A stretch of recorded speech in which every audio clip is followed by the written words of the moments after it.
रहता है। कहते मौला बैठा मोरचे और देखे जन की भेड़, दवा 10 कोट जम किंकर तहां एक नाम की खेड़। अब जैसे यहां आपको तरीके बताए जाते हैं, उदाहरण और एग्जाम्पल दे देकर, कथा सुना के, कि परमात्मा जब तपस्या पर आए काल के इस लोक में, तो धर्मदास जी को परमात्मा बता रहे हैं कि जब मैंने उस काल को ये कहा, परमेश्वर कबीर जी बता रहे हैं कि जब मैंने उस काल को ये कहा कि मैं नीचे जाऊंगा और सब जीवों को बताऊंगा तो भगवान नहीं है,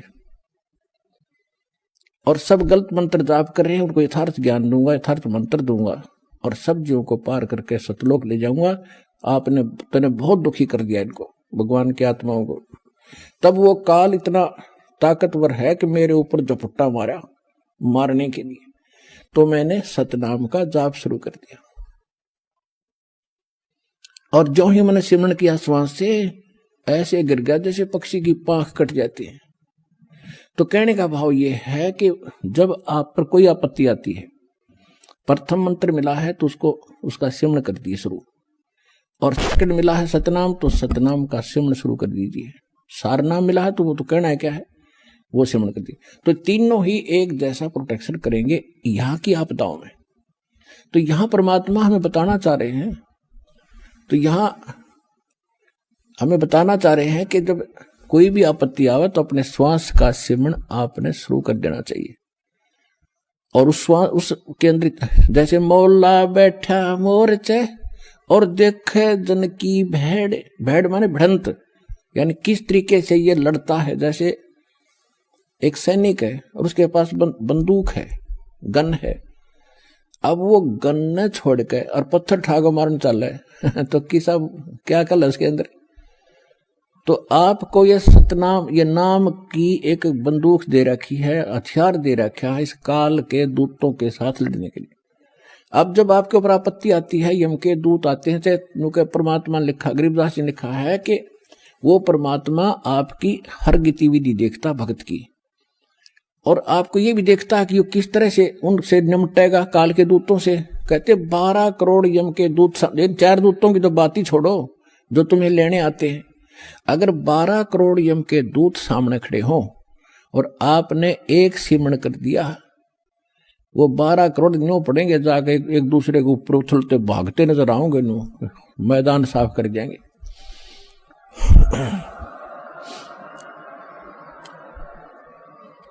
अब कहते हैं मौला बैठा मोरचे, मौला माने वो परमात्मा अपने स्थान पर देखा, और आप बैठे, मौला बैठा मोरचे देखे जन की भेड़।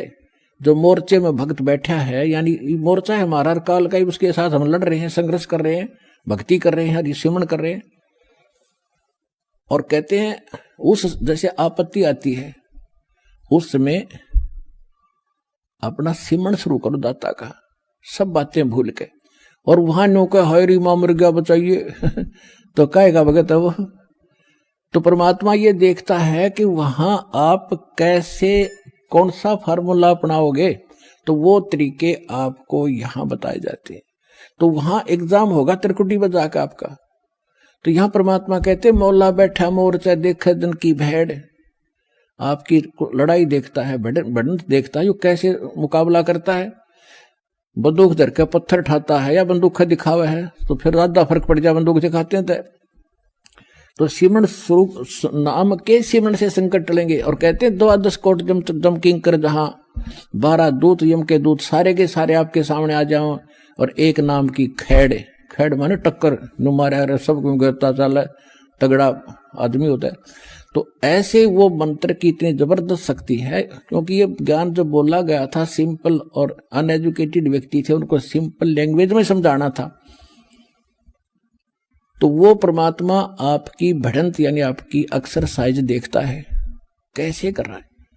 तो वो जैसे इस दास के साथ आप व्यवहार जैसे आप यहाँ डिमांड करते हो, तो धीरे धीरे देखो प्रथम बार को भक्त आता है उसको तो कंपलसरी है, वो तो मांग गएगा, और ये भगवान देगा ही देगा, इसके घर में कोई घाटा है कोई नहीं। ज्ञान इसलिए दिया जाता है कि तू क्या मांग रहा है उतना मांग ले जितनी तुझे जरूरत है, और बाकी भगवान पर छोड़, उसने क्या पता नहीं मेरे बच्चे को क्या आगे आवश्यकता है। आगे तैयार खड़ा पाओगा आपका, आपसे पहले खड़ा मिलेगा, इसको किस चीज की आवश्यकता है। पति भरता जमी पर जो जो धर पाओ, समर्थ झाड़ू देत है ना काटा लग जाए। तो आप उसके हो गए तो फिर आपके जीवन रूपी सफर में झाड़ू लेकर कहते मैं उसका दास हूं। दास किसे कहते हैं? गुलाम को। भगवान दास भी पीछे रह जाए लेकिन भगवान आपकी पुकार से सुनते ही आगे खड़ा पाओगा, और उसको पहले भी खड़ा पाएगा कि मेरा बच्चा आ रहा है, और साफ कर दूं कि देश के कर्म के कांटे ना चुभ जा। तो इतना आपने इस मालिक में समर्पित होना पड़ेगा पतिव्रता की तरह, तब लाभ होगा।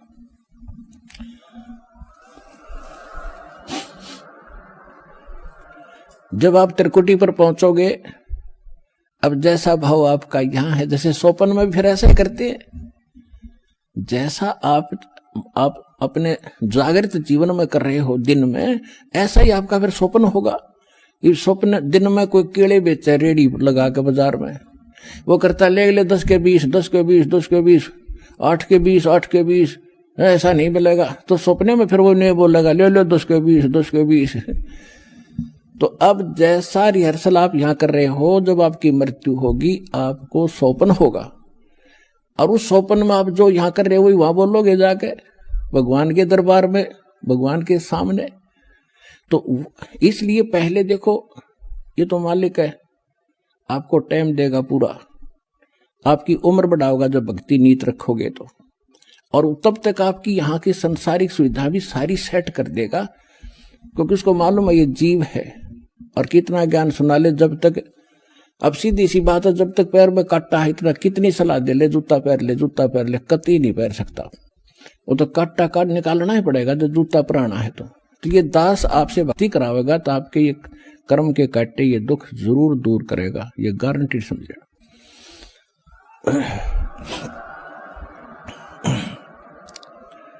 तो उसके लिए आपको धैर्य रखना पड़ेगा। धीरे धीरे रे मना धीरे सब कुछ हो, और माली सीते सौगड़ा ऋतुआएं फलो।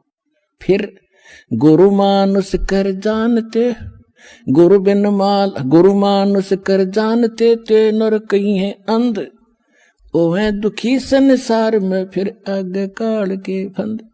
परमात्मा आपको त्रिकुटी में मिलेंगे, वहां जाते आप समर्पित हो, जैसे दंडवत करोगे तो देखोगे मुंह की तरफ, और परमात्मा जिधर जाएंगे आप पीछे पीछे वहीं भाग लोगे, वहीं साथ जाओगे। तो वहां आपको धर्मराज के दरबार में ले जाया जाएगा, गेल जाएंगे दत्ता साथ में इस दास के रूप में। भाई कर ले गुरु वकील मुकदमा भारी है। परमात्मा सब तरह की सलाह देते हैं कि गुरु आपके एज एडवोकेट का भी काम करेगा उस धर्मराज या न्यायाधीश के दरबार में, जो यहाँ का चीफ जस्टिस है 21 ब्रह्मांड का, एक ब्रह्मांड का। तो वहां साथ जाएंगे दास के रूप में परमात्मा, और उनको कहेंगे कि सर निकालो गीता अध्याय नंबर 18 के श्लोक नंबर 66 को। ये विधान है भगवान का, सर्वधर्मान परित्यज माम एकम शरणम व्रज अहम तवा सर्व पापे भय मोक्षामि मा शुच। वो किताब खुल जाएगी गीता वहीं पर कि इस तेरे भगवान की बोली हुई है ये, इस ब्रह्म की। और देखो ये क्या कहता है कि मेरे सतर के सब पूजा मुझे दे दो और फिर तुम जाओ, अब जी छोड़ो इसको। ये ओम नाम का जाप जो सतनाम में जो सेकंड मंत्र जो आपको दिया जाता है, उसमें प्रथम जो मंत्र है सतनाम 2 अक्षर का है, जो पहला अक्षर का मंत्र है ये ब्रह्म का है ओम। इसकी कमाई वहां दे देंगे, फिर वो ऑटोमेटिकली छोड़ देंगे, आ जाओ जी आप फिर। और फिर जो दूसरा मंत्र है सतनाम का दूसरा अक्षर है, उसकी कमाई फिर अक्षर पुरुष के लोक में देंगे जाके, वहां भी आपके साथ रहेगा परमात्मा इस दास के रूप में।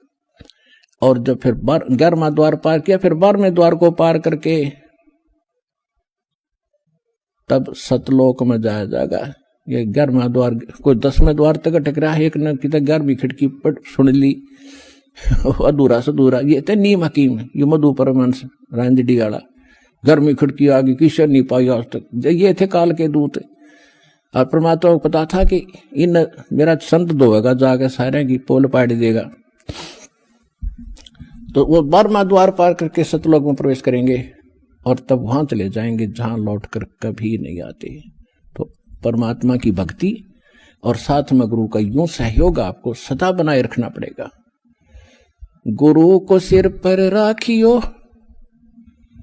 गुरु सौंप्या सिर सौंप्या गुरुदेव को, सफल हुआ ये शीश नित्यानंद, इस शीश पर आप बसे जगदीश।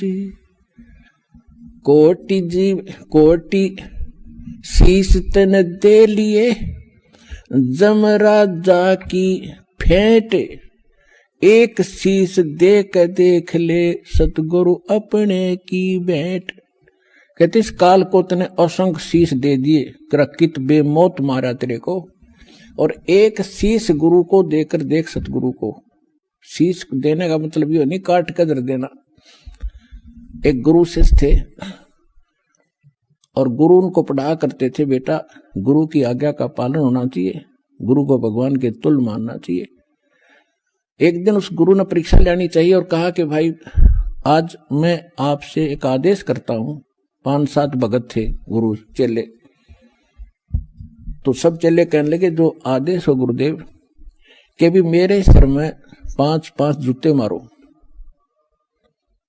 अब 5 के 5 सुन हो गए। तो फिर वो याद दिलाते हैं कि गुरु की आज्ञा का जो पालन नहीं करते वो शिष्य फेल होते हैं। भाई देख लो, और तो उठे नहीं, एक खड़ा हुआ, अपना जूता निकाला, गुरुजी के चरणों में बैठ के अपने सिर में मारे 5 पट्टा पट। गुरुजी बोला भाई डांडी मत मारे, तेरे सिर में नहीं मेरे सिर में कहा था मैंने, मेरे मार। तो उस विवेकशील चेले ने कहा जी ये दास का शीश भी तो आपका ही है। तो कहने का भाव ये, आपने ऐसे समर्पित और विवेक से होना पड़ेगा, तब गुरु बिना आपका मोक्ष नहीं। और गुरु आपको मिल गया, आप कल्याण कराओ, अपने परिवार को लाओ, और जहां तक संभव हो सके इस ज्ञान को फैलाओ। बहुत बड़ा परोपकार होगा आपको, विश्व का कल्याण होगा। बोलो सतगुरुदेव।